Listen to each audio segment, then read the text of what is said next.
Assalamualaikum. Class 9 subject social science topic constitutional design. तो आज हम सोशल साइंस का पॉलिटिकल साइंस पोर्शन का सेकंड चैप्टर जो है हम स्टार्ट कर रहे हैं। तो हमारा टॉपिक ऑफ द डिस्कशन जो आज का है वो है व्हाट इज़ कॉन्स्टिट्यूशन। तो ये वीडियो जो बेसिकली इंट्रोडक्शन वीडियो होने वाला है, क्योंकि इस वीडियो में हम ये जानेंगे कि इस चैप्टर में हमें क्या क्या पढ़ना है। जैसे कि इस चैप्टर में हमें पढ़ना है need for the constitution, making of Indian constitution, role of doctor Bhimrao Ambedkar in making Indian constitution and constitution in South Africa. तो कॉन्स्टिट्यूशन डिज़ाइन जो है आपकी पॉलिटिकल साइंस का सेकंड चैप्टर है। तो कॉन्स्टिट्यूशन डिज़ाइन जानने से पहले आपके लिए बहुत ज़्यादा ज़रूरी है कि आप समझें कॉन्स्टिट्यूशन हम किसको कहते हैं। तो इस वीडियो लेक्चर में हम आज आपको बताएंगे कि कॉन्स्टिट्यूशन बेसिकली हम किसको कहते हैं। तो कॉन्स्टिट्यूशन को समझने के लिए मैं आपको एक एग्जाम्पल दूंगा, या एग्जाम्पल के ज़रिए कोशिश करूंगा कि आपको समझाने के लिए कि कॉन्स्टिट्यूशन हम किसको कहते हैं। आप इमेजिन कीजिए कि आप फुटबॉल खेल रहे हैं, लेकिन ये फुटबॉल जो है आप without any rule and regulation के खेल रहे हैं। तो अगर आप फुटबॉल या कोई भी मैच हम कहेंगे कि खेलेंगे विदाउट रूल एंड रेगुलेशन, तो आप खुद इमेजिन कर सकते हैं कि इस गेम का होगा क्या। मतलब अगर आप फुटबॉल खेल रहे हैं विदाउट रूल एंड रेगुलेशन, तो उस गेम का होगा क्या। मतलब वो गेम गेम नहीं रहेगी, क्योंकि ये फुटबॉल जो आप खेल रहे हैं कब रग्बी में चेंज हो जाएगी, क्योंकि कोई बॉल हाथ में लेके जा रहा है, कोई ऑफ साइड जा रहा है। तो मतलब कि game without rule and regulation के हम नहीं खेल सकते। तो सिमिलरली सोसाइटी भी अगर हम देखेंगे, सोसाइटी भी एक फुटबॉल टीम की तरह है जिसमें रूल्स एंड रेगुलेशंस बहुत ही ज़्यादा ज़रूरी हैं। तो कॉन्स्टिट्यूशन हम कह सकते हैं कि constitution is similarly a written document in which we find such rules जो सोसाइटी को गवर्न करने के लिए बहुत ही ज़्यादा ज़रूरी होते हैं। तो आई होप आपने समझा होगा।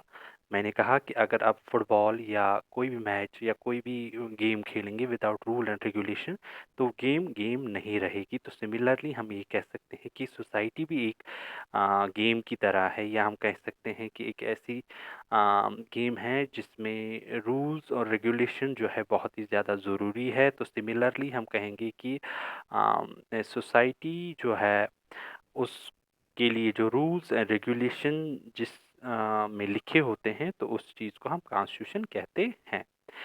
कॉन्स्टिट्यूशन हम इस तरह से भी डिफाइन कर सकते हैं कि constitution is basically a book under which all the rules and regulation governing the countries या कंट्री आर रिटन। तो यहाँ पर हमने एक पैरा लिखा है आपके लिए कि आप समझें कि हम कॉन्स्टिट्यूशन किसको कहते हैं। जैसे कि यहाँ पर हमने लिखा है a constitution is a set of rules that guides how a country state works। जैसा मैंने कहा कि कॉन्स्टिट्यूशन जो है एक सेट ऑफ रूल्स है जो हमें ये बताता है कि एक कंट्री एक मुल्क कैसे चलेगा। The constitution may tell what the branch of the government are. और हमें कॉन्स्टिट्यूशन ये भी कहता है कि गवर्नमेंट के कितने ब्रांच होंगे। मतलब कि गवर्नमेंट के कितने ब्रांच होते हैं, 3। जैसे कि यहाँ पर जुडिशरी है, एग्जीक्यूटिव है, या हम कह सकते हैं लेजिस्लेचर है। तो कॉन्स्टिट्यूशन हमें उनके बारे में भी बताता है, और सिमिलरली ये हमें ये भी बताता है कि उनके पास क्या क्या पावर होंगे। मतलब कि जुडिशरी क्या कर सकता है और क्या नहीं कर सकता, एग्जीक्यूटिव के पास कौन कौन से पावर रहेंगे, और हम कहेंगे कि एग्जीक्यूटिव के पास लेजिस्लेचर के पास कौन कौन से पावर रहेंगे, और एंड हाउ दे वर्क, और उनका कामकाज कैसे चलेगा। न कि बल्कि इतना ही, बल्कि ये हमें it may also state the rights of the citizen. तो ये हमें राइट्स ऑफ द सिटीजन के बारे में भी कहता है। तो दैट मीन्स कॉन्स्टिट्यूशन जो है एक रिटन बुक है या हम कहेंगे constitution is the book under which all the rules and regulation governing the country are written.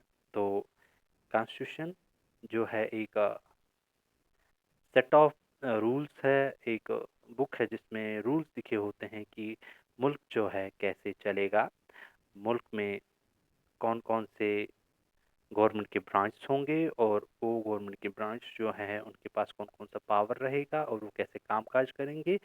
बल्कि ये हमें ये भी बताता है कि जो उस मुल्क में जो सिटीजन्स हैं तो उनके क्या क्या राइट्स रहेंगे। तो मिलते हैं नेक्स्ट वीडियो में। Thank you very much.